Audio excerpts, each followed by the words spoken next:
Double Knot Spy Headquarters, Jethro's bold entry into espionage. In the golden age of American television, few sitcoms captured the pure, unfiltered joy of fish-out-of-water comedy as masterfully as the Beverly Hillbillies. The script provided here offers a delightful composite episode that begins with one of the series' most inspired satirical premises: Jethro Bodine's fervent ambition to become a double-knot spy.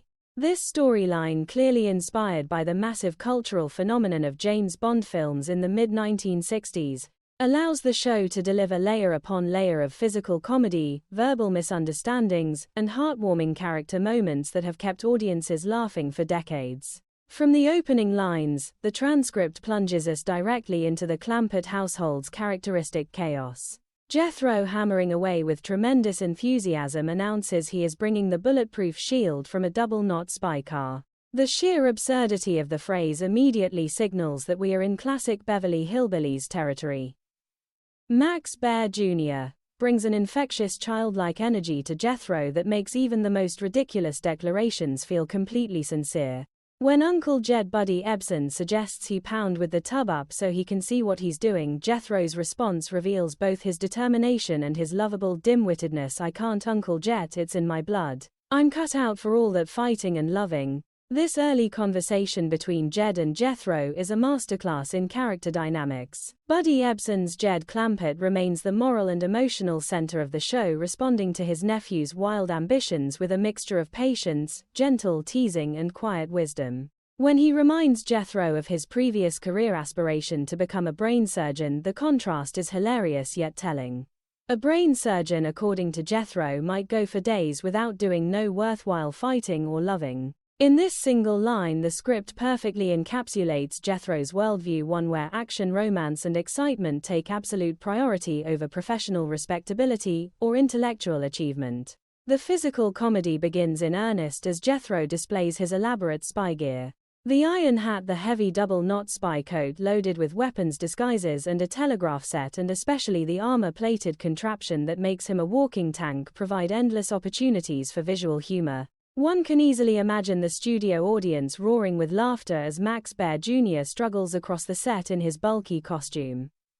The coat is so heavy that he later needs Mr. Drysdale to give him a little shove to get me started when entering the new office. These moments of physical awkwardness are not merely gags, they serve as visual metaphors for Jethro's attempts to insert himself into a sophisticated world he barely understands.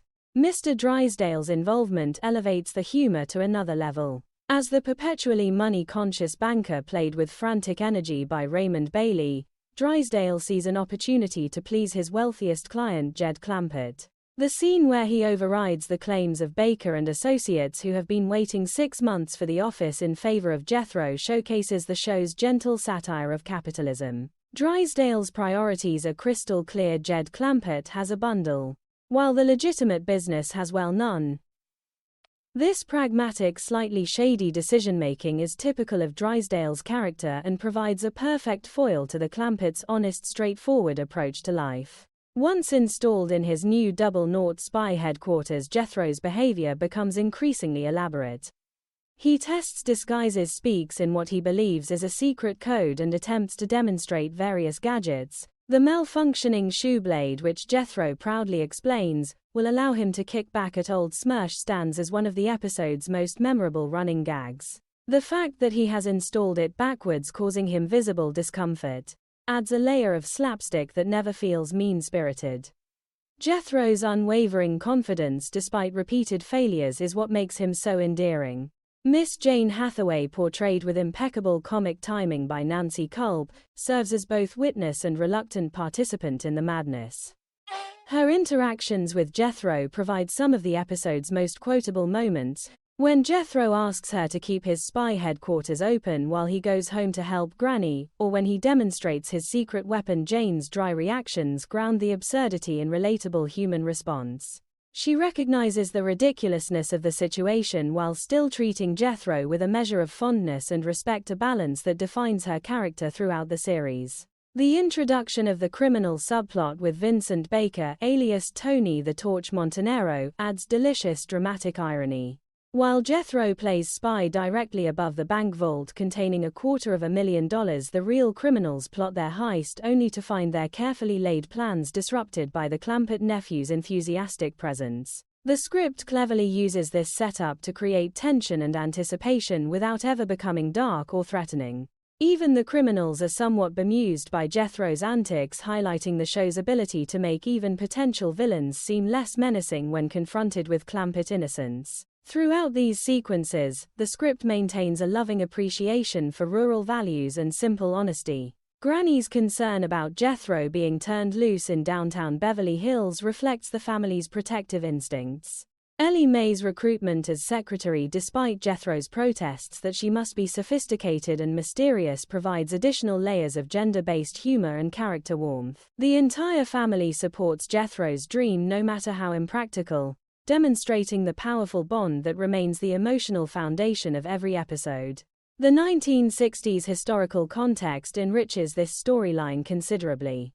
James Bond films like Dr. No 1962, From Russia with Love 1963 and Goldfinger 1964 had made spies glamorous and sophisticated.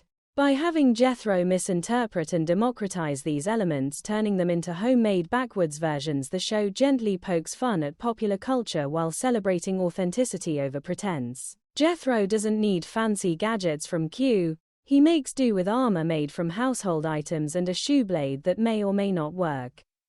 This DIY approach to espionage feels quintessentially American and perfectly in character for the Clampetts. Buddy Ebsen's performance as Jed deserves special recognition here. His deadpan delivery when responding to Jethro's most outlandish statements provides the perfect counterbalance to Bear's manic energy. When Jed says you're smart enough to be a double-knot spy yourself, there is both affection and gentle irony in his voice. Ebsen had the rare ability to make wisdom and restraint funnier than any amount of shouting or physical business, and this episode showcases that talent beautifully. As the spy headquarters storyline unfolds, we also witness the show's masterful use of running gags and callback humor. Jethro's repeated attempts to make his gadgets work, his insistence on checking visitors through a secret two-way mirror, and his proud declarations about being close to your vault all build upon one another, creating a rich comedic tapestry. The transcript's various mishearings, double knot, spine, double nut, Milburn, Goldfinger, actually help preserve the chaotic, live audience feel of the original filming. By the end of this first major section of the script, the foundation has been perfectly laid for both continued spy shenanigans and the transition into the Possum Queen election storyline. Jethro's spy adventure serves not merely as isolated comedy but as a vehicle for exploring themes that define the Beverly Hillbillies: the value of enthusiasm over expertise, the triumph of sincerity over sophistication, and the enduring strength of family bonds when faced with a bewildering modern world. This opening sequence stands as a testament to the show's enduring appeal. More than 60 years after its original broadcast, the image of Jethro Bodine clanking around Beverly Hills in his homemade spy gear still brings smiles to new generations of viewers. It reminds us why the Beverly Hillbillies succeeded where so many other comedies faltered. It never mocked its characters but instead invited us to laugh with them, to celebrate their innocence, and to recognize that sometimes the greatest wisdom comes from those who see the world most simply. The Spy Headquarters adventure captures the very essence of what made this series special, that magical combination of broad physical comedy, sharp social observation, and genuine affection for its characters. As Jethro enthusiastically prepares for international espionage from a Beverly Hills bank office, we are reminded once again of the show's timeless message: it is not where you come from or how sophisticated you appear that matters, but the size of your dreams and the goodness of your heart.